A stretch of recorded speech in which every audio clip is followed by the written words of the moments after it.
పరిధిలో ఇక్కడ మీరు చూస్తున్నటువంటి షాప్లో 110 కేజీల గాంజాని సీజ్ చేయడం జరిగింది.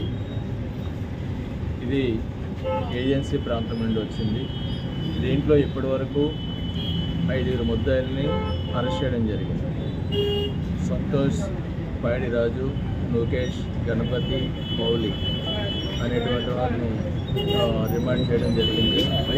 దీంట్లో ఇంకా ప్రధానమైనటువంటి సూత్రధారులు ఇంకా ఉన్నారు. వాళ్ళని కూడా త్వరలోనే అరెస్ట్ చేస్తాం. దాని గురించి ప్రత్యేకమైనటువంటి టీంని కూడా ఏర్పాటు చేయడం జరిగింది.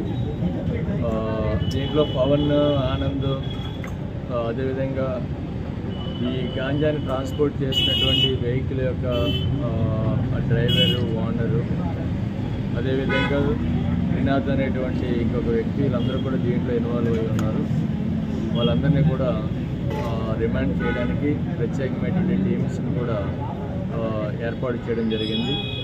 అదేవిధంగా ఈ యొక్క క్రైమ్లో ఇన్వాల్వ్ అయినటువంటి ఒక 5 వెహికల్స్ని ఇప్పటి వరకు సీజ్ చేయడం జరిగింది. దాంట్లో ఒక కారు, ఒక ఆటో, అదేవిధంగా 3 మోటార్ సైకిల్ని కూడా సీజ్ చేయడం జరిగింది. అదేవిధంగా ఎక్కడైతే దీన్ని స్టోర్ చేస్తారో ఈ యొక్క షాపు, ఈ షాపును కూడా ఎన్డీపీఎస్ యాక్ట్ కింద సీజ్ చేయడం జరిగింది. అదేవిధంగా మిగతా ముద్దాయిలు ఎవరైతే ఉన్నారో వాళ్ళ యొక్క సంబంధించినటువంటి ఆ యొక్క ప్రెమిసెస్ కూడా సెర్చ్ చేయడం జరుగుతుంది. అక్కడ కూడా ఏమైనా గాంజా లాంటి దొరికినట్లయితే తప్పనిసరిగా అవి కూడా సీజ్ చేయడం జరుగుతుంది.